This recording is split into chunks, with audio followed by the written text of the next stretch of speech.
Well, Sakoli, Swagwaits, Tracy Kennard, Good Luck, Nunez, and also Hengshe Stango. My name is Tracy Kennard Goodluck. I'm a citizen of the Oneida Nation of Wisconsin, and I'm also Muskogee Creek, Thwapako Tribal Town. And I'm the executive director of the Center for Native American Youth here at the Aspen Institute. I want to thank all of you and all our partners, tribal leaders, and especially our NCAI Youth Commission that's joining us today for being here today. We're so grateful to have you all. And we're really excited that you're joining us for our 2026 Champions for Change panel. So up here are all our beautiful champions for change that you're going to learn who they are in just a moment. Yes, big round of applause for them. And our moderator, Dawson Her Many Horses, who will be introduced soon. As we approach CNA's 15th year anniversary, it's especially meaningful to introduce our Champions for Change to you. This is our 13th class of Champions for Change. Each year, the Center for Native American Youth selects inspiring young leaders ages 14 to 24 who are deeply committed to strengthening and uplifting their tribal communities. From Alaska to Hawaii, Oregon to North Carolina, the 2026 Champions for Change represent the next generation of U.S. and tribal leadership. They join a decade-strong Champions network that now includes nearly 60 active alumni across the country. This year's champs reflect the incredible diverse cultures, bright futures, and overall resiliency of the Indigenous peoples of the United States. I'm really excited for our next special guest and here to introduce this speaker of the panel. Please join me in welcoming our CNA Youth Advisory Board Chair and Vice Chair, Joshua Ching and Katie Lynch.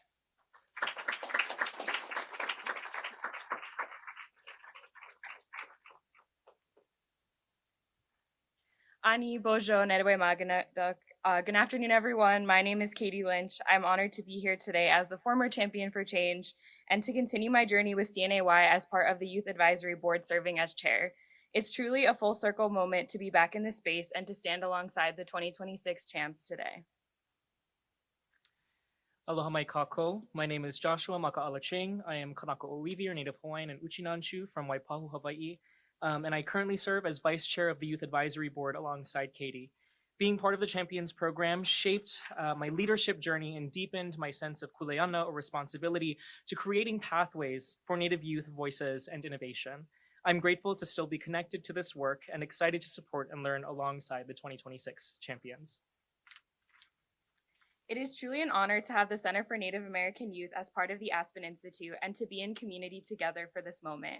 CNAY's work is deeply rooted in uplifting Native youth leadership and creating space for young people to lead with vision, culture, and purpose. We are grateful to be able to do this work within the Aspen Institute and for the leadership that continues to support and champion Native youth voices. And now I have the honor of introducing Dan Porterfield, who serves as president and CEO of the Aspen Institute since 2018. He's been recognized as a visionary strategist, leader, and advocate for young people and purpose-driven leadership. A lifelong educator, he is the author of the 2024 book, Mindset Matters: The Power of College to Activate Lifelong Growth. Porterfield previously served as the president of Franklin and Marshall College, senior vice president for strategic development, and an award-winning professor of English at Georgetown University, and communications director and chief speechwriter for the U.S. Secretary of Health and Human Services. He was named a White House Champion of Change in 2016 and is a member of the American Academy of Arts and Sciences and the Council on Foreign Relations. He earned BA degrees from Georgetown and Oxford, where he was a Rhodes Scholar, and his PhD from the City University of New York Graduate Center. With that, it is my honor to introduce Dan Porterfield, President and CEO of the Aspen Institute.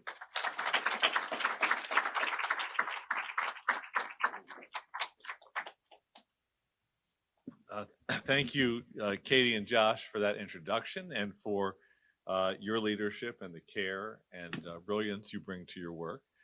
A big thank you to Tracy. Good luck to the entire team at the Center for Native American Youth and the Center for Rising Generations, which is our new effort to bring our youth and young adult serving work into one sort of integrated community of leaders and practitioners, trying to make sure that civil dialogue and civic engagement and developing the greatness inside of you is a predictable part of growing up in our country and our world for all young people. Kaya Henderson is here, and she leads that center. And certainly, you set such an incredible example for young people in your communities and in every community. And we're very proud to be able to have this time together to learn from you. You're going to be moderated by a super amazing human being. Dawson Hermeni Horses is a fellow of the Aspen Institute, has been a supporter of many different parts of our work. He totally gets it. And so Dawson, thank you for being with us today. It's a tough challenge, though, to be able to moderate this kind of a panel, because they could each stand here alone, I'm sure, for an hour and a half each and share life histories, perspectives, questions, concerns, and hopes in a way that would leave us all so moved. This Champion of Change program, 13 years, is one of the beacons of the Aspen Institute. And we've been around since 1949. The Institute was founded in the aftermath of World War II, with the Holocaust, with the rise of nuclear proliferation, the beginnings or the expansion of the Soviet Union. A group of well-meaning individuals from business, academia, the arts, gathered in Aspen, Colorado, which is Ute country, and asked, what could we make as an institution that might put a primacy on human dignity and might allow for a space where people can come together from all walks of life, from all sectors of society, from all generations, all geographies, for the exchanges that build understanding, and with that understanding then empower us to create new possibilities for a better world. And those new possibilities, as you all embody, could be in the arts, they could be in healthcare, they could be in education, they could be in government policy, they could be in narrative change, they could be in social movements, they could be in new ways of bringing people together for dialogue, they could be in new technologies or in fixing emerging technologies so they do less harm. There's so many different possibilities for us. That's the whole point of having an Aspen Institute. We gather together to explore and imagine and then go forward, bringing something new and offer that we offer into the world. We picked you because each of you is offering so much, bringing so much into the world right now at an early part of your life. You've lived so much to be able to be the ones chosen for this, and yet you have so much in front of you. And your courage in pushing forward big new ideas and perspectives both will make a difference, the actual ideas you propose, but also the very symbol of each of you saying no to cynicism, no to just worrying about ourselves, and yes to a better world, and one in which the cultures and communities that give you your strength are honored and empowered. And so how wonderful that you're here today for this. Over the last few years, we've had more than 60 alums like Josh and Katie who have been champions of change, uplifting emerging Indigenous leaders who are engaging big issues, serious topics, almost by definition from a perspective that harmonizes multiple schools of thought, bridges and builds collaboration, and offers something new for our understanding of how we as a society, as a community of people, can build a better world. And CNA fosters that and invests in that, believes in that, with such intention and care, respect, commitment. The CNA colleagues are such important leaders in the Aspen Institute. And the methodology for engaging with cultural respect is one that then has shaped many other programs at Aspen besides the CNA program. I think it was CNA was maybe one of the first youth and young adult serving programs in the Aspen Institute. And when the early CNA leaders talked about how they would draw out young people, the asset-based approach, the respect for culture, the commitment that we in the CNA program will involve young people at the start of the work to frame and work, to frame the problems, and then shape the solutions. that methodology has actually spread across Aspen in all kinds of fantastic ways over 13, 14 years that wouldn't have happened but for those who came before you in this program. And I especially love the way that the CNA program honors and says that society should honor cultures in their diversity and in their strength, in their richness, in their heritage, in their particularity, and in their similarity. We believe that cultures exist not in isolation and hopefully not in combat or in colonialism, but that cultures at our best exist in friendship, in dialogue, in learning, discovery, and breakthrough. And in that slow process, culture to culture, person to person, we understand the cultures that we're a part of, and we understand the cultures that we are encountering. And in doing so, we put ourselves in a position to then be more able to lead and enjoy the richness of life in a pluralistic society.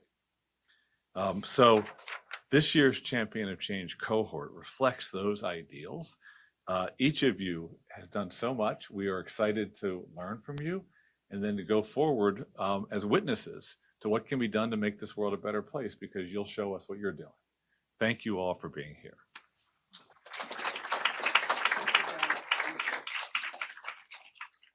Thank you, Dan. We really appreciate those words.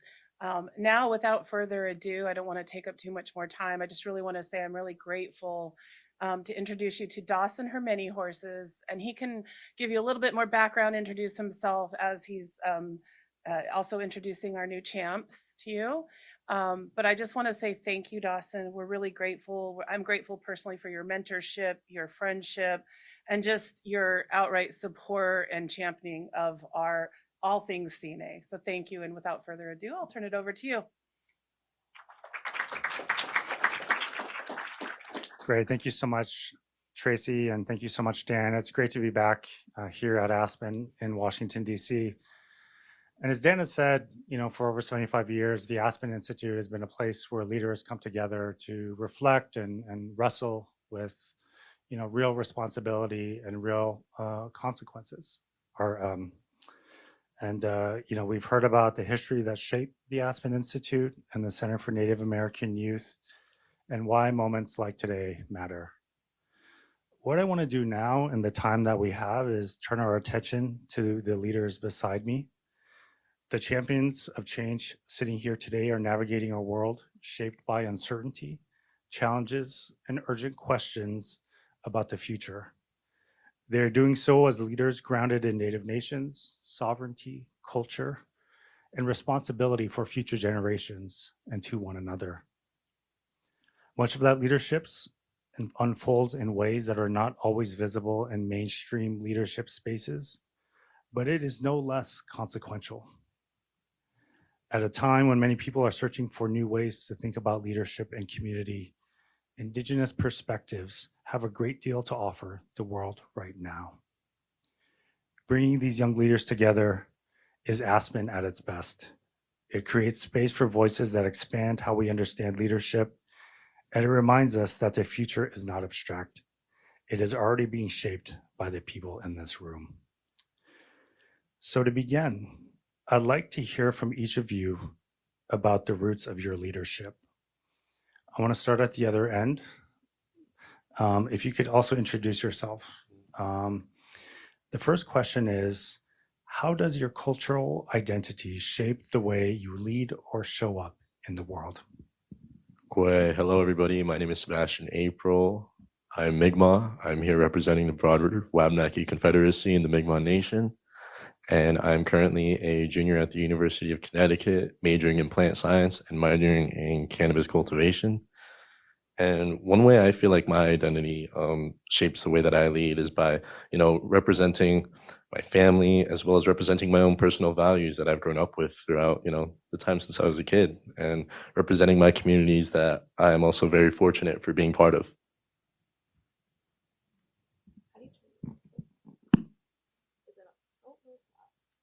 There we go. Okay, before I start, I'm gonna take a deep breath just so my thoughts are on one place. If you want to join me, feel free. Okay, I feel better. So I am Summer Wildbill, and I'm an enrolled member of the Confederated Tribes of the Umatilla Indian Reservation, which is located out there in Eastern Oregon. And I'm currently a junior studying international relations at New York University. And obviously, that's a big change. You can probably hear from Oregon to New York, and growing up on a reservation my whole life. So I think for me, when my advocacy really began was when I realized truly like from growing up on a reservation, you obviously like see the statistics and you experience them and you live them. But I would say that feeling the actual impacts of being like Native American and a minority and how important those perspectives are in those rooms when you're in spaces where you're not around your community. And I think for me, bringing my culture and my identity, I realized how important it was in those spaces to be heard and how often there is a lot of ignorance about what being Native American is and what growing up on a reservation is like. And there's beauty in ignorance and the opportunity to educate on your issues, but there's also a lot of danger in ignorance that these issues aren't actually being heard. So I think for me, going from Oregon to New York, I realized truly the importance of the Indigenous perspective and being able to incorporate and indigenize spaces, especially in urban spaces where there isn't a lot of Indigenous advocacy or voices being heard. So I feel like in all my work with school and research, I want to somehow center around my culture and my Indigenous identity. Posalmani Wiak, Michaelan Peters, and Eswisian, Osama Tuk Mamache Tani Wiswin, Oasana Totem, Kasina Nitskiwikian. Hello everyone, my name is Michaelan Peters. My Menominee name is Osama Tuk, meaning Bossoman. I come to you from the land of Menominee in northeast Wisconsin. And I'm Bear Clan. I'm 24 years old. I am a current master's student at Johns Hopkins University, and I currently serve as the executive director of the Menominee Indian Tribe of Wisconsin. And I think that my cultural identity allows me to show up in rooms is that I lead with relational leadership versus outcomes and transactions.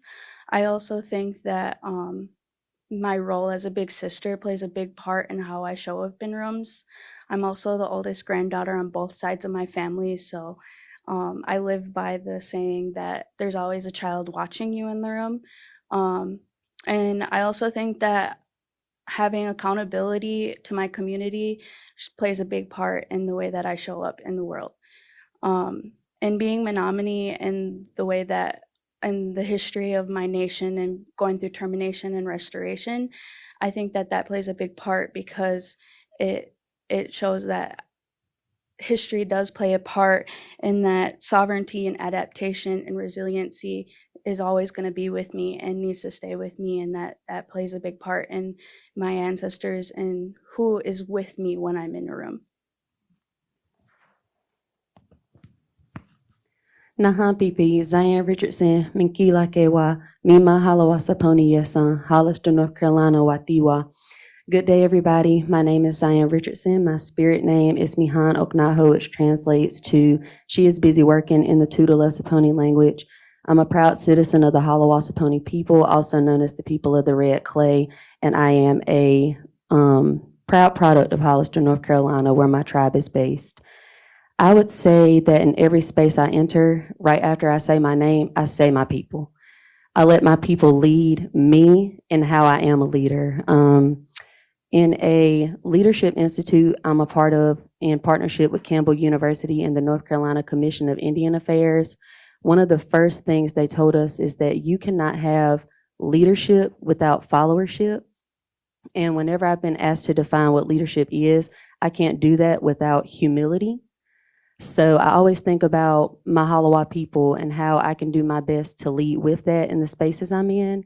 So that Halawa hospitality, as we like to say, being able to uplift others in a way also uplifts me as a leader, being able to walk arm in arm and not just having this hierarchy of me above somebody else, but being able to link arms with someone and work in collaboration. That kind of comes from who I am as a Halawa person, because we always take care of one another. And I think that's to be said about all of our people. We always make sure that we're caring for ourselves and also caring for our communities. And being able to ask myself, my sister's favorite quote is, if you want to know what your purpose is, ask yourself how you're going to feed your people. And the first time I ever heard that, it made me pause and say, well, what is my purpose? How am I going to feed my people?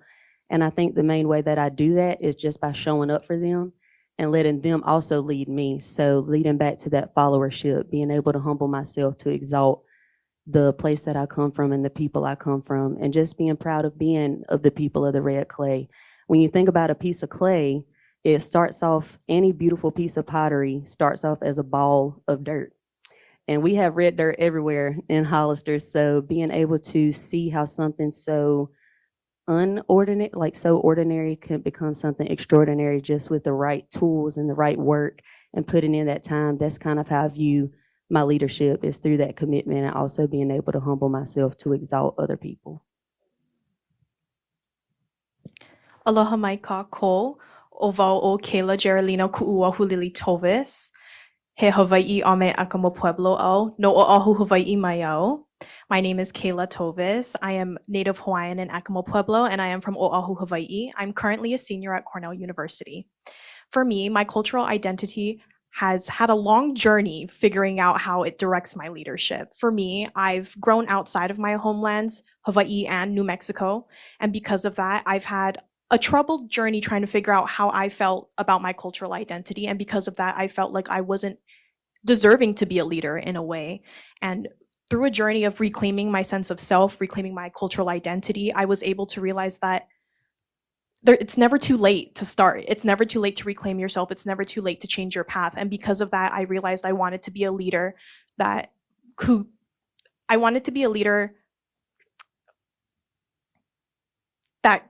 represents something that I also stand for. And because of that, I realized that leadership is not a title. It's more so of a service. And not only have I had the privilege of working in legal and policy spaces, but I like to prioritize sitting in community with peers like I am here today. And by prioritizing working with my peers, I get to learn new solutions and how to move forward. Hi, good afternoon. Waka yichtun huinga makauga. Jabut nga kumingunga angaya ka kidakngun guguk. Yugalklu abaglukka maglukkalu anachtok jalil na gayuli nakhalngoklu gagugaklu. Hello, good afternoon. My Yupik name is Mahak. My legal given name is Moses Wiseman. I come from the village of Chifornik, which is also known as Jabutngok in our Yupik language. I am the son of Victor and Leona Wiseman. I'm the grandson of Anachdok, Charlie, and Josephine Wiseman, as well as Dennis and Adeline Panruk. I say that because it's a formal way to let everyone know who I'm related to, so everyone knows if we are related. Because, you know, we're Native. But I'd like to also say hi back to my family in Alaska. They're watching this panel as well. As for how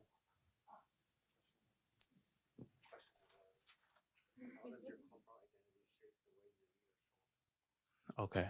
Well, my cousin, who's probably watching right now, always reminds us to. There's a phrase called in Yupik called "buchta de kluta," to be all on the same equal level, as to be all on the same space. You know, seeing eye to eye and being equal to one another.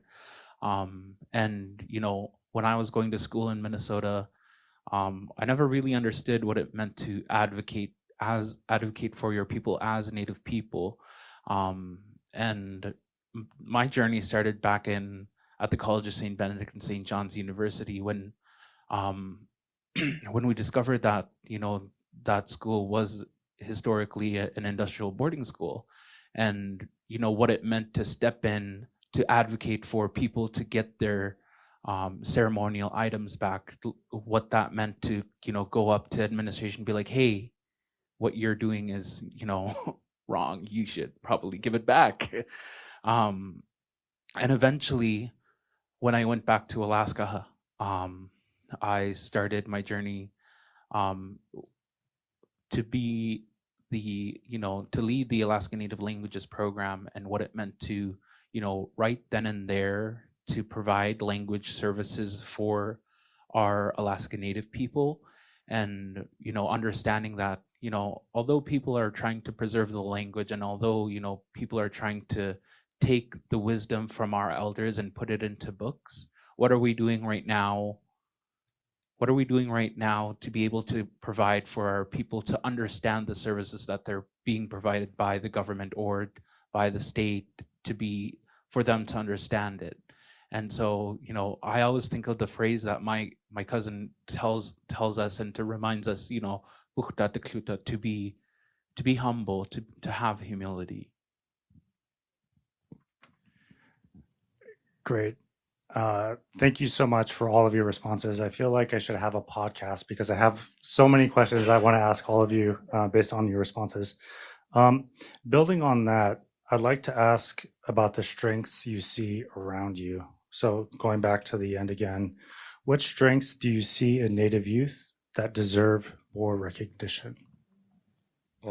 As of today, I honestly feel like I see a lot of resilience, and I honestly see too a lot of acceptance, like within communities. And I feel like this younger generation really has like a kind of almost a greater knowledge of like kind of what past generations have been through, and they're able to fix and resolve some of the issues that might have come before, and are just overall very accepting and very much more like progressive in certain areas, which has helped out Indian country a real lot.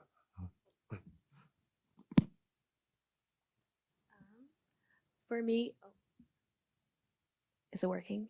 Okay. I guess I'm just talking. Yes? Okay, wonderful.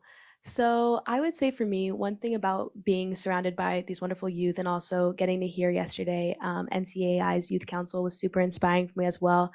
And getting to hear, I guess, voices being amplified and being able to even speak here, I think shows one resilience, but also our ability to be able to use our voices to advocate and being able to show up in our power and show up in ourselves. And I would say that I find a lot of like my confidence and my power from other youth and their ability to be able to show up in themselves. And their humility is a word that has been used a lot. And I heard a beautiful speech yesterday that used it eloquently as well. And I would say that for all of us, as well as humility, and we don't do it for a title, for recognition, but I think that we all do generally do it for the sake of our communities and betterment and wanting to strengthen our communities through being able to kind of use ourselves as a channel and an intermediary between being able to advocate where we see these disparities and where we see these gaps. And I think there is a lot of resilience there. And I also think one thing that all of us share is if you had the opportunity to read our bios or our passions and areas of interest, they're all very different. And I think that we all bring very creative and very new ways to solve these problems. And we're also, I think, identifying new problems that weren't addressed or didn't get the recognition they did before. And I think we all have very interesting insights on how we want to solve these problems, how we want to better our communities, and how we want to show up for our communities in public policy spaces as well. So I would say for me, one, just continuously being around such inspiring youth voices and seeing how we're all leading the future. And I would say that is empowering for me in itself. And I get a lot of, I would say, my confidence, from the youth and our ability to problem solve through that. So my IGA manager and I were really young. So when we're working with our chairman, he likes to call us cultural navigators, because he says that we have a way of navigating like our tribal communities and Western systems when we're giving him talking points, because if we don't give him talking points, he goes in rooms and says things he's not supposed to be saying. So he always gives us these titles, and one day I asked him, like, what do you mean when you say that? And he says, well, you have a way of going in a room and understanding both worlds and changing codes. And I was just like, dang, like I never really understood what you meant when you said that. And I think us youth, we have a way of understanding both worlds and being able to understand that and switch back and forth like that. And I think youth also have a way of navigating through those systems and understanding that land, community, and governance are all interconnected through that. And I also think that even though we are very resilient, or resilient, we also have vision. And with that vision, we're able to bring all these ideas to life. We just need a seat at the table. I've actually been reflecting on this the past few years, just in my different experiences with finishing my undergraduate degree and my master's degree and starting to teach. I'm in my second year teaching. I teach second grade at the Halawassaponi Tribal School. And when I was Miss Indiana, North Carolina in 2024 to 2025, someone asked me or made a comment about young people just not having the wisdom to, be in certain conversations. And I said, you see, now that's where I disagree. I'll have to disagree because I do not believe that wisdom is equated to years lived, but lived experiences. And we could have a 13-year-old that's seen and experienced so many things that a 70-year-old has, like that amount of trauma and struggle. You could see that in a young person that's 12, 13 years old. And I believe that we have a unique perspective in that we have access to and are the living testimonies of the efforts that the generations before us have made. Every time I get an opportunity like this, my mom always says, "Oh, that's so amazing. I'm so proud of you. I didn't have that when I was your age, or I couldn't do that in my 20s." And I think like, wow, that's so sad.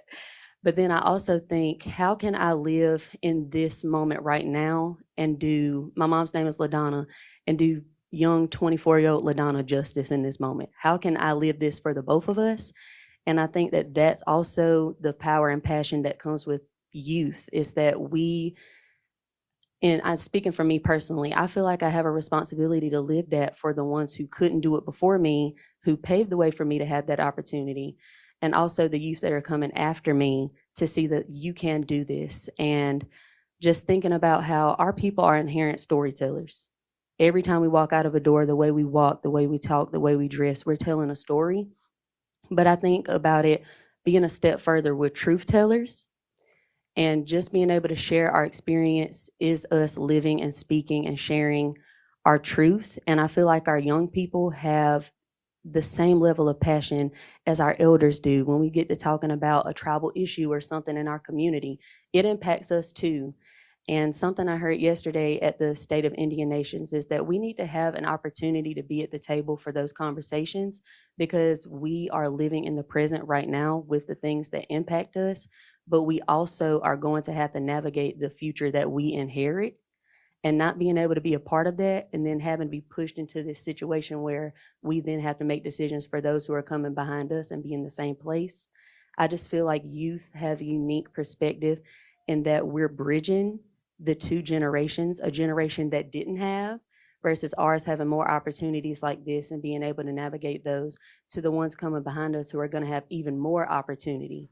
So just reflecting on my mom's generation and then my grandmother's generation, and thinking about my home community where in the 50s they opened the old Halawa Indian School because our kids didn't have anywhere to go to school. They wanted them to have an opportunity to learn.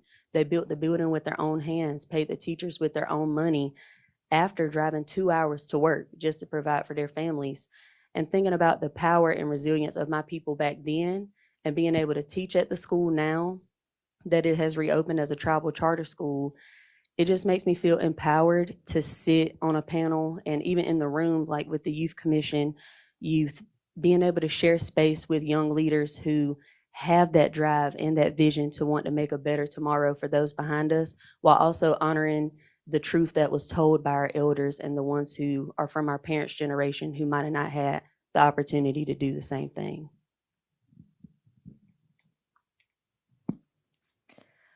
I believe that one of the greatest strengths that Native youth have today is dedication and kuleana to each other.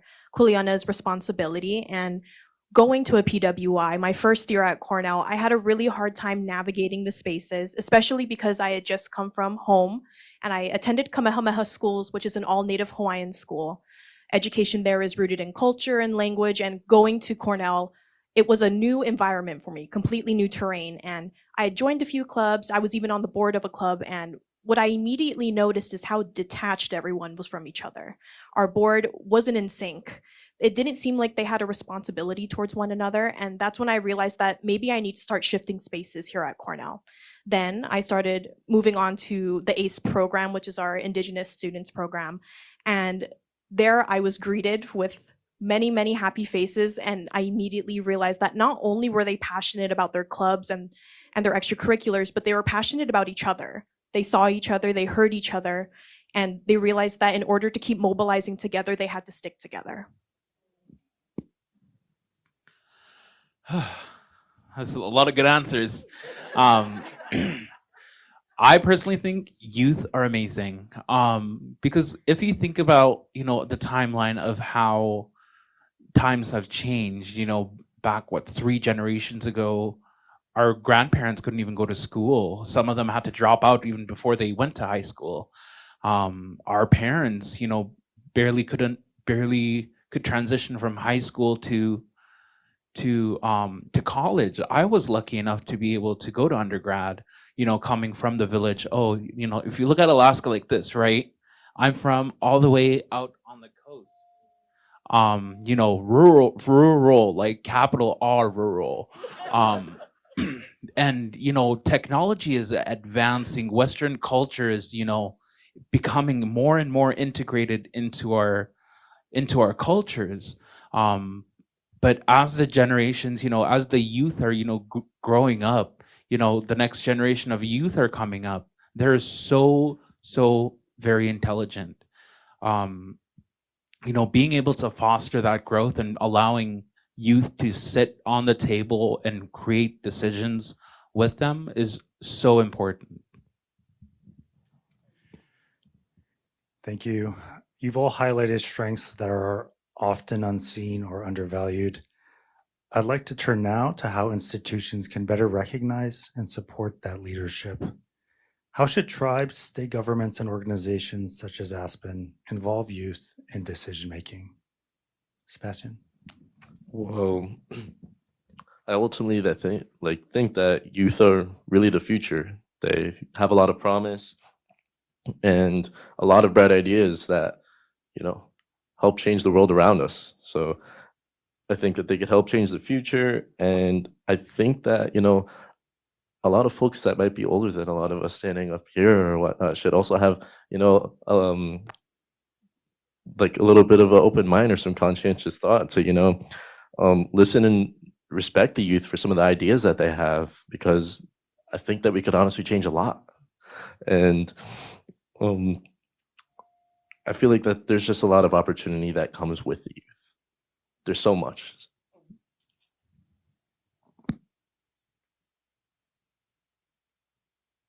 I'll figure it out eventually. So I would say that one thing is obviously that we've heard repeated a lot is a seat at the table to begin with, which I think is a very good beginning step, and also putting us in rooms where we're exposed to being able to make those connections and being able to share our thoughts with people who are able to have the affluence and make the change we want to in our communities. However, I think that although there's a lot of conversation being had and a lot of dialogue on these issues, I think the biggest gaps in being able to actually bridge conversation into action, I think a lot of times is funding and allocating proper actual resources to put these decisions into action. Whether that's through policy, whether that's through NGOs, but kind of figure out how to actually mobilize these decisions into real products, real implementations into our tribes, or investing into the individuals to make these impacts in their communities, I think would be a very impactful thing that could be further strengthened in institutions. But yeah, I think that's my answer.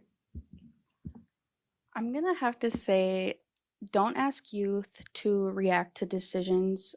Ask them to help you shape them. And I'm going to say that because, so I'm going to highlight my nation actually. So I founded my youth council last year of February, and it was passed by resolution. And I call them my kids. They sit on committees, the committees of my tribe actually, and they send recommendations up to our legislators, and they actually attend the legislator meetings and they read their recommendations into record right in front of all 9 legislators. I was not doing that at the age of 16, and they do that very confidently. I'm trying to do that so I can familiarize the relationship with tribal government so that they're comfortable joining committees when they turn 18 right away, because our tribal members don't join committees until they're 14. And it goes back to the saying, give them a seat at a table. Well, I'm trying to show them how to build the table.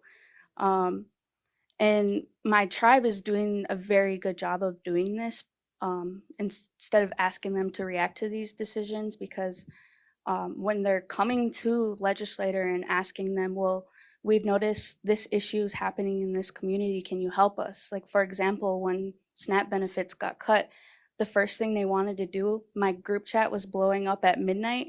They wanted to plan a feast within like 2 days. And I was like, holy crap, like these kids just want to do everything. And we went on the other business agenda at MTL, and we were given money to put on a feast that weekend. And that feast had all traditional foods, and we were able to feed the community. And it's a funny saying because they always say that's not very McAllen of you, like when someone like swears or like does something bad. And it's like, I'm like, why do you guys say that? And they're just like, oh, because like you're an Earth ambassador, or like you're, and like when I told them I got champs, like they cried for me and they're like, it's a win for all of us. And I'm just like, just imagine what you guys are gonna do. And they're building their own tables right now. And they're only 15, 16 years old. So I can't imagine what they're going to be doing at the age when they're able to sit at, or finally be able to join these tables. When I think about youth inclusion, I really can't help but think about the word genuine. It's not just about saying, okay, let me check this box and invite a youth to come sit on this board or sit in on this meeting, and just letting them be present or just a warm body in the room, but really making them feel comfortable expressing themselves and saying their thoughts. Because like we've all said, we have the passion, we have the drive, we have the ideas. I think it's just a matter of platform and also feeling like somebody genuinely wants to hear what you have to say. I feel like comfortability can go a long way when it comes to including young people. In the state of North Carolina, we have the North Carolina Native American Youth Organization. And through that, the NCNAO co-presidents, there's 2 co-presidents that have the opportunity to attend the North Carolina Commission of Indian Affairs meetings. And I think just making it feel more accessible for you to be in a space like that. Like you're not just there to fill a seat. I think that would go a long way in any space that wants to include youth. And I think we were starting to sync up a little bit on the committee standpoint too, because I know in my tribe we have a lot of committees. And I think an area for growth would be to really call on youth to come be on those. They might not feel like they can just call you up and say, hey, I'm interested in that committee, I would like to join. So just going that extra mile to making you feel comfortable, but not just calling on youth, but celebrating them. Not just saying, hey, I need your thoughts on this. Hey, I need your thoughts on this. When they do something, celebrate it, uplift it, because that really shows I actually care about the impact that you're making, and I want to amplify that. So anytime that an institution or tribal community, an organization can celebrate youth is always a good opportunity to extend that goodwill and be able to make that connection and share community. Because I think sometimes as a young person, I feel like there's this age group over here and then I'm over here. And with me being 24, like I sometimes feel I'm stuck in the in-between. Like I can't hang out with the teenagers, but I can't hang out with the older people. And I'm kind of just don't know where to go. So being able to feel like that gap is not my job to bridge it, but the people who are our tribal leaders, the people who are leaders in these spaces saying, hey, I really do care about what you have to say, but I also saw you did this thing. I want to celebrate that because that's amazing. Something that simple can really go a long way. So I think just leading in genuineness, and it all leads back to that humility for me always, exalting other people and humbling yourself. So I think as a young person, that would go a long way for me in knowing that I was celebrated by those who want to include me in those conversations, because I would just feel more comfortable in sharing my perspective when it came time to be in those areas. When I think about how to better support youth in decision-making areas, especially at places like here at the Aspen Institute and even other organizations, I think of developing more expansive boards. A lot of places already have advisory boards, but I would love to see something more akin to ACEs, like elected regional positions. If you're unfamiliar with ACEs, that's the American Indian Science and Engineering Society. I'm currently the co-president of our Cornell chapter, and ACEs has regional representatives, and I think that organizations should be implementing boards that not only guide the direction of the Institute, but I would love to see these elected representatives also having more cooperative decision-making opportunities, not just, like I think Summer mentioned, not just responding to what had happened, but actually being there to talk about what's about to happen. I would love to see something more like that in these spaces. I think when it comes to inclusion of youth, to me, from the tribal level, I would love to have been told what does it mean to be Native from a federally or state recognized tribe? What does it truly mean to come from a sovereign tribe that works together with the United States? What does it mean to live our subsistence lifestyle as Indigenous people within the United States in general? What can we do to, have them, pull them in and talk about what we do as tribally enrolled members of a federally recognized tribe or a state recognized tribe? And from the state level, I guess what I would think would be fostering that change is what are we doing to better help our tribes and being able to understand how we can create good policy to create a better environment, not for just our youth, but for our tribal members as well. And from the federal level, I think this is where it gets very exciting, because policy change is so good. Eventually the folks that are in office will term out, or they want to retire, but how can we create that environment where eventually, if our Native youth want to run later on in their lives, what can we do to truly foster the environment for them to become natural leaders? Thank you for those responses. In our remaining time, we're gonna transition to a new set of questions, to some group questions. And Michaela and Moses, I'm gonna start with you.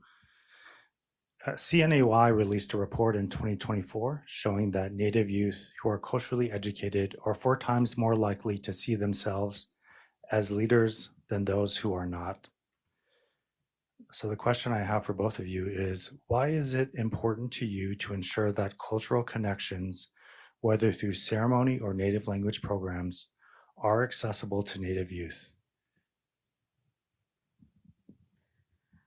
I think it's important, especially because as Native youth, they go through a lot of trauma. For me, I almost dropped out of school. I had lost a sibling to suicide, and then the woman who raised me, my aunt and my godmother, she had passed away a year later, and I wanted to drop out, and then a month later I had been accepted into Grantmakers with Native Americans in Philanthropy, and honestly I think that program saved me, because when I joined that program, it was an opportunity of leadership, which was kind of like a sign of light to me, because it was my way back into a circle of leadership, which I lost when my brother had passed. But I had a conversation with my grandpa when he had told me, he said, you're a Menominee woman and you need to remember what that means. And what it means to be Menominee, it means to be strong. And I think when you know what your culture is, you understand what your responsibility is. And when I'm trying to cultivate my kids into being leaders, I'm not just trying to make leaders, I'm trying to make rooted leaders. So they know their responsibility. And what comes with responsibility is accountability to your community. So they're not just doing it for transactions or for accomplishments or for accolades. They're doing it for the love of their community and for their people, and all for the right reasons and for the genuality for their people. I also think that it goes into being responsible for your actions as a leader. And when we deal with our trauma, we have to have our culture to be able to heal. When I was going through those dark times, I really had to lean into my mentors that really had to bring me out of that dark times. And that involved ceremony, and that involved going to sewing circles, that involved teaching me how to use my medicines and stuff. And I know that may sound cliche to some people, but I grew up on the res, and those were the ways that I was taught. And maybe that's sitting by the water for a little bit to learning how to sew a ribbon skirt. So honestly, my culture saved me in a time where I really needed it. And so did my Nat family. I love this program a lot already. But the question about language programs, I can talk all day about language. You know, when I was growing up, we only spoke Yupik in the house, and that's all that we spoke unless we went to school. You know, most of our teachers would come from the Midwest. But language programs are so exciting because typically it's somebody who's your relative, you know, teaching the language. And when they're teaching you and they praise you, you know, you have that one special auntie you just look up to, and they coddle you with so much love and so much. There's this joy when you're learning your language. It feels like you're not only surrounded by your community, but you know, it feels like, you know, your ancestors are with you. It makes you so much more stronger as a person. And when you show up into spaces like this, and you know, you start off with speaking your language, or you know, you're just speaking with somebody from your culture in your language, you don't have to feel like you're worried. You don't have to feel like you're scared. You know, just, you know, my favorite part of, like, you know, a language program is after you're done, you know, learning your language in school, you can go home and you sit with your relative on the table, you know, drink coffee or drinking tea and just talking in your native tongue. And I just feel like language programs bring joy to everyone's lives, even our Western relatives. Thank you for that. I want to move over to Ziana and Kayla. Many of the policy initiatives at Aspen focus on education, from higher education reform to two-generation education models. Can you share how you each came to this work and what you would like to see change when it comes to Indigenous education? I love this question because I love to talk anything education. As an educator, I wanted to be a teacher since I was about 10 years old, never wavered. I was telling these lovelies up here that every aptitude test gave me educator as my career of choice, and it just stuck. It stuck. So having a teacher in 5th grade that absolutely changed my life made me say, I want to be her. I want to be her for another little Zion that would be coming along. And so that kind of started me, planted the seed, and it just kept growing and growing. And so being able to go to I will say I did have the honor of participating in the Warren County Title VI Indian Education Program, and that being a part of my K-12 experience absolutely shifted how I feel like I was being able to prepare for what was coming in undergrad, being involved with Carolina Indian Circle and taking American Indian Studies classes, because I did not have a Native teacher until my freshman year of college, and I did not hear about my people being taught about until 11th grade. And I walked in class one day, and I remember my teacher, Miss Simone Williams, she brought up, I honestly couldn't even tell you what she ended up bringing up in conversation with our class, because I was just in so much shock. And at the end of class, I just remember telling her, and I didn't know that all these years later, she still thought about that moment. She said, "You literally broke my heart that day." And I said, "Well, what do you mean?" And she said, "You walked up to me and said, 'That's the first time I've heard my people mentioned in my classroom.'" And she said, that just made me so sad. And I remember thinking, that's going to be also a part of my why. I want to be the teacher that I needed growing up. I want to be the teacher that the little Native kid in the classroom could look and say, "Oh my gosh, finally, somebody who gets me."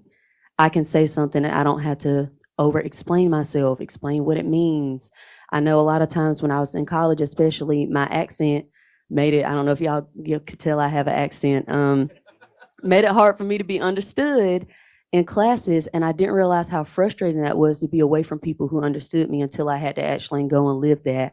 And so my first time having a Native teacher was my Native professor, Dr. Melinda Maina Lowry of the Lumbee tribe. And they have a different dialect than me, but she understood everything I was trying to say. So I said all that to say I wanted to be a reflection of the representation that I needed when I was growing up. And I think that's the importance of Indigenous education, being able to provide that space like my Title VI program did for me. I knew that within my school and within our after school programs, it was where I can hang out with my friends. We all went to school together. We saw each other after school, culture class, all of those different things, being able to also build into, like relating to the last question, having those teachings gives you power. And it makes you feel even more connected with who you are as a person. And when you're connected to your personhood, you're connected to nationhood, and you're connected to your power and the power of your ancestors.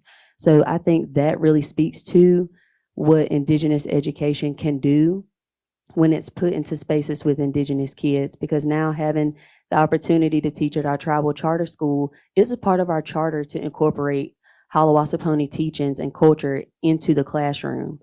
And being last year in Durham Public Schools, where it was no emphasis on integrating Native studies at all, to being at a school where the school board is our tribal council, it's written in our charter to include Halawasaponi people in what we're teaching, and it's coming from a Halawa person. I said, how powerful would that have been to learn about my people from one of my relatives in my own community at that age? And teaching second graders, even though our school serves the entire community, predominantly in my classroom is Indigenous children. And just knowing that I could say something and my kids aren't looking at me like, what does that even mean? Or saying like, oh, Miss Diane, over the weekend, me and my grandma went and did this. And I could say, oh, I did that with my grandma this weekend. So just having that power of connection when it comes to having Native education, and also Native educators, is so important to have that, because I believe Native educators are such a genuine piece and source of strength and knowledge that other educators might not necessarily have. And so when I think about someone like me being in that space, it's also building nations. That's also how I view Indigenous education. That's a vehicle for nation building. So being able to invest in that and also give back to that, it means a lot to me. And I know it means a lot to my kids to have somebody who they know they could say something and be understood, because being understood is just a fundamental human need and a human want. So I think that Indigenous education is very important in that way. For me, a lot of my passions for education and language revitalization stems from a lot of negative experiences I've actually had with education. I've been to 6 different schools throughout my life, native, non-native, in Hawaii, outside of Hawaii. And because of this, I learned what worked best for me. And honestly, it was going to preschool. I went to Hawaiian immersion. I went to Punana and their curriculum wasn't like the normal curriculum you see in schools today. We didn't really do math. We didn't do standard classical reading, but instead we observed. We went outside. If it was raining, we would step outside the classroom and we would look at the rain. We would look and see if it was a misty rain, if it was large droplets, and what that meant for the plants outside and what that meant for what we were growing in the backyard of our school. And because of that, I realized how important it is for Indigenous youth to learn their culture and their language at a very young age. And because of that, they're able to relate to the world around them through the lens of their culture. And by being able to do that, we're able to continue growing more Indigenous leaders that can continue pushing us forward. Great, thank you. Summer and Sebastian, last question. I want to turn now to a question on economic development. Sebastian, you are interested in exploring new avenues for tribal economic development. Summer, you've been focused on increasing financial literacy among Native youth.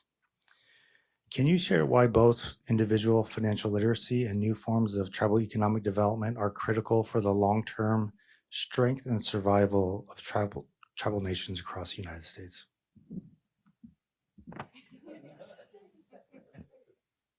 So I guess I can go first. So for me, when I first heard this question or read it, I guess, I thought of economic sovereignty for our nations. And oftentimes when we hear economic sovereignty in conversations, what's followed up with it is self-determination. So I guess from my personal experience growing up, finances were always kind of a point of contention in my household. It caused me a lot of anxiety growing up. And like many, I feel like Native American households, money is sometimes kind of seen as the root of evil and is often not discussed.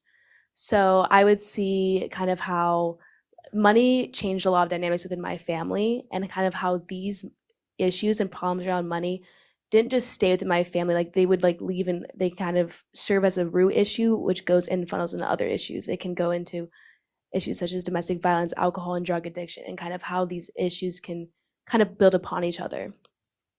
So for me, I took my very first Success 101 class in high school, and I very first got introduced to anything kind of related to financial topics. And it kind of got, I remember my teacher introduced me to compound interest and kind of the ability of when you start investing at a certain age, the ability your money has to grow, and also the ability of interest building upon itself the earlier you invest. And to me, my parents never did this. So I was in, first of all, I brought this to them and I'm like, you guys should have been doing this 20 years ago. We would be a lot better off if you guys started this earlier. But yeah, so anyways, there's this whole issue around money for me growing up. And I remember having so much anxiety around money and kind of how my parents' early bad relationship with money kind of was reflected in my perceptions of money in high school. I know for me, the minute I got a job, I just started saving all my money because I knew I'd have to buy my own car. I knew I'd have to maybe fund my own way to college. And for me, the way I grew up and the way that I lived on the reservation, I knew that I wanted to be able to kind of expand outside and like experience life outside the reservation. And for me, I thought that was through education. So I mean, it is through education, but I would try very hard in school, and I saw that as a pathway to be able to have new experiences outside the reservation. And for me, again, cultivating a new relationship with money, I got a very good scholarship through the Martin Luther King Scholar Program at NYU. And I went all the way to New York, and this is kind of when my very first fundamental shift of money came in, where I felt that my friends, obviously NYU is there's a lot of people with money there. So going from a reservation to NYU was a very like drastic, I would say, culture shock, but also money shock in a way of that these people are living a lifestyle I could never, I guess, fathom. And for me, growing up with a lot of anxiety regarding money, I kind of saw this me start to repeat my parents' behavioral patterns of I wouldn't check my bank statements. I would kind of just spend frivolously.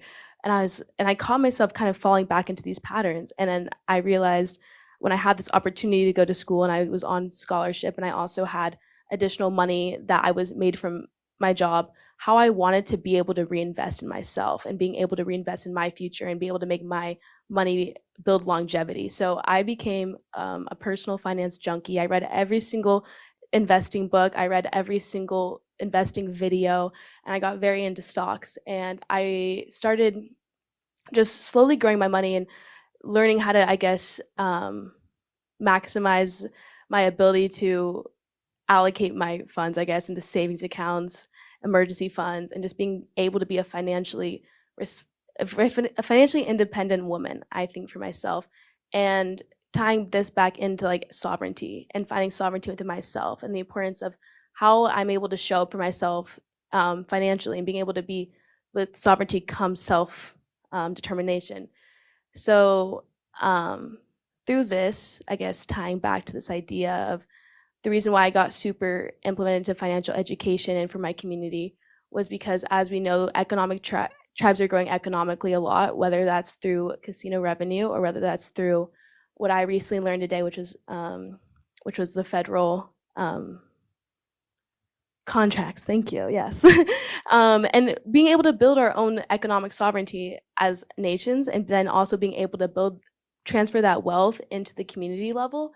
And I think that we need to do our people a service of teaching financial education in order to empower them for the future and build longevity of wealth, and being able to teach new financial patterns. And the thing is, this doesn't just start with financial literacy curriculum and teaching our Native youth how to invest and how to save, but it starts with the behavioral component of money and shifting our mindsets regarding money that actually address our financial traumas and the way in our perspectives of money. Because in order to actually make an impact on your goals and your financial goals and your sovereignty, the money you spend today isn't based on the knowledge you have. It's based on your behaviors, and it's based on your emotional components of money. You don't spend money based on your knowledge. You normally will spend it based on how you feel. So if we target that emotional component, we'll be able to rebuild our base for the future and being able to have Native American wealth builders. And for me, that kind of, again, ties back into economic sovereignty. And I think, yes, having economic wealth at a community level and with casinos and having tribal economic developments and transferring that wealth to the people, we need to have financially educated young youth that are able to build upon this wealth, be able to invest in their goals, invest in their values, and being able to have curriculum that can teach them how to align their money with their values and not with just westernized perspectives of what our values should be, and being able to put the money towards our goals and towards all of our hopes for the future, and again, investing that money in those areas. So I think for me, being able to be a financially responsible woman has given me, I guess, the confidence to also want to teach others about financial education through the Indigenous perspective of values, and also through the behavioral components of money, and not just the traditional westernized perspective of financial education. Kind of going back to my answer for your second question, I also do believe that, economic development and, economic self-sufficiency goes back to resilience. It shows a lot of resilience. And throughout my own personal experience, the way that I developed my passions were I was fortunate enough to have an internship in 2024 at the New York State Experiment Station at Cornell Agritech. And when I was there, I went to the Seneca Nation in upstate New York, and I saw, they had their casino, and obviously for decades, Indian casino gaming has been kind of the bread and butter for a lot of economies. And when I went to upstate, I saw all of the dispensaries that were there, kind of because I was working on a experiment with hemp for the USDA and Cornell Agritech. And through my time in upstate New York, I saw these dispensaries, and I saw how, you could be your own independent person, just with your house or your trailer or anything, and you could create a business for yourself with cannabis like that. And even being raised in Connecticut too, we have two great casinos, the Mohegan Sun and Foxwoods Resort Casino. And I always thought, wow, this is great. But what about, tribes that don't have a casino like my own, or, other ways that, tribes, which they have, but, could create a lot more money without, just having the casino and branching out into other ventures. So again, being from Connecticut, there's these things called DIAs, which are disproportionately impacted areas. And even the Eastern Pequot Tribal Nation in Connecticut, which is a state-recognized tribe, they're technically, I guess, under a DIA, but they also have permission to cultivate cannabis on their own land. And I think about, a state-recognized tribe or a tribe that doesn't have a casino, cannabis might even be a great way for, a tribe to either cultivate and create some revenue or go through other avenues of entrepreneurship and development so that they could be sovereign. Great. We've heard quite a bit. We've heard how culture shapes leadership. We've heard how institutions can better serve Native youth, and we've heard about the strength that Native youth bring to leadership. I want to thank all of you for trusting us with your experiences. I want to thank you for your reflection and all the thought you put into the way you live and the connections that you cultivate to your communities. And for reminding everyone in this room that the work ahead is real, impactful, and needed. So thank you so much.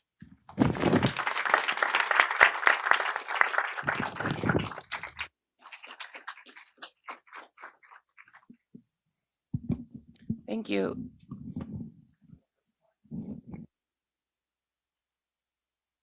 Thank you, Dawson, and thank you to our Champions for Change class of 2026. Let's give them another big round of applause.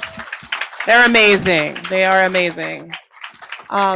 With that, we'd like to invite all of you here, all our guests, and thank you for staying with us. We do have some light refreshments here in the back of the room over here to the whatever side that is. And so please mingle, get to know the champs. If you have questions, want to get to know them. I know several of them are anxious to meet you all. And then at 6:30, we're going to be back at the National Congress of American Indians at the Convention Center here in DC. We're co-hosting with the NCAI Youth Commission who are here. We're co-hosting a reception for folks and tribal leaders. So if you want to meet us back at the Convention Center at 6:30, there's going to be some more time to reflect with our awesome youth leaders. Thank you, everyone.